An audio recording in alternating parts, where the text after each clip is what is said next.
বাড়িতেই একদম সহজেই তেল ছাড়া এই চিকেন স্যুপটা তৈরি করতেই পারো আজকের ভিডিও দেখার পর।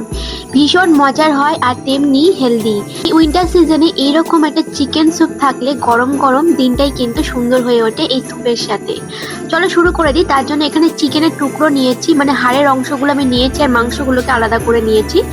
আর এরপর এখানে একটা প্রেসার কুকার বসিয়ে নিয়েছি। প্রেসার কুকারের মধ্যেই কিন্তু স্যুপটা রেডি হয়ে যাবে।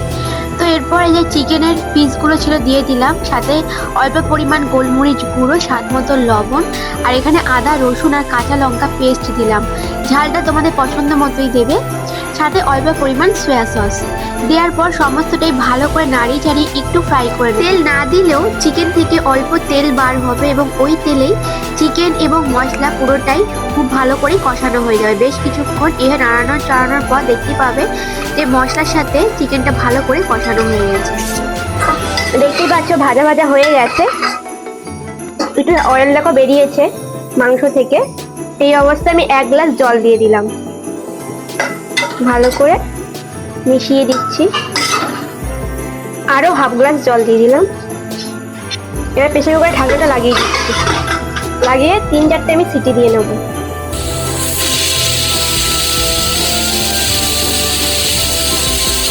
চলো সিটিটা নেমে গেছে, এবার দেখি সিদ্ধ হয়েছে কিনা। চিকেনটা কিন্তু আমাদের মোটামুটি সিদ্ধ হয়ে গেছে, দেখতেই পাচ্ছ। আমার ঘরে যা যা সবজি ছিল আমি দিচ্ছি। এই যে গাজর আছে, একটু লম্বা লম্বা করে কেটে নিয়েছি, এর মধ্যে দিয়ে দিলাম। পর ক্যাপসিকাম আছে, সেটাও দিয়ে দিলাম। অল্প পেঁয়াজ কলি ছিল, সেটা দিলাম। তোমরা পেঁয়াজ কলির বদলে বিনস দিতে পারো। একটা টমেটো স্লাইস করা দিয়ে দিলাম। কর্নফ্লাওয়ার গোলানো জল আছে, সেটা দিয়ে দিলাম 1 বাটি পরিমাণ। ভালো করে মিশিয়ে দিচ্ছি। একটু গোলমরিচ গুঁড়ো দিয়ে দিলাম। টমেটো সস 1 চামচ মতো দিলাম। আর যেহেতু সয়া সস দেওয়া ছিল আর আমি দিলাম না, ভালো করে মিশিয়ে এরপর ঢেকে আরেকটা সিটি দিয়ে নেবো। আর একটা সিটি দেবো। ঢাকনা দিয়ে দিয়েছি, আর একটা সিটি পড়লে আমি আবারও নামিয়ে নেবো।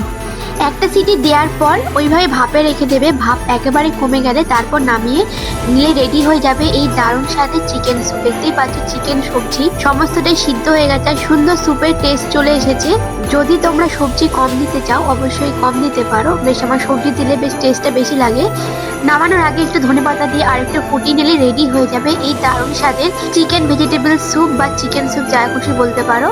তো একদম গরম গরম আমি স্যুপ বাউলে নামিয়ে নিলাম। আজকে দুপুরবেলায় কিন্তু এই দিয়ে আজকে লাঞ্চটা সারবো। এত সুস্বাদু হয় যে আর কিছু প্রয়োজন হয় না। ভাত রুটি ছাড়াই তোমরা এই সুন্দর স্যুপটা খেয়ে কিন্তু পেট ভরে যাবে। তাতে গোলমরিচ গুঁড়ো দিলাম আর রেডি হয়ে গেল আমার দারুণ স্বাদের এই চিকেন স্যুপ। তো বন্ধুরা তোমাদের কেমন লেগেছে অবশ্যই কমেন্ট করে জানাবে। আর ভালো লাগলে রেসিপিটা শেয়ার করো। বাড়িতে অবশ্যই তৈরি করো এবং সকলকে খাওয়াও, নিজেও খাও এই হেলদি স্যুপ। সাথে এই মজাদার স্যুপটা খেলে উইন্টার সিজনের এই শীতের আমেজটা কিন্তু খুব ভালোই পাবে। তো চলো আজকের মতো এখানে এন্ড করছি। যদি ভালো লাগে রেসিপিটা আরেকবার বলে দিচ্ছি, একটু শেয়ার করো। যারা ফলো করেনি শিগগিরই ফলো করে নিও। ইউটিউবের বন্ধুরা সাবস্ক্রাইব করো। আর যারা ইনস্টাগ্রামে আছো তারা আমাকে ফলো করতে ভুলো না। চলো আজকের মতো এখানে এন্ড করছি, দেখা হবে আবার নেক্সট ভিডিওতে। আজকের মতো টাটা।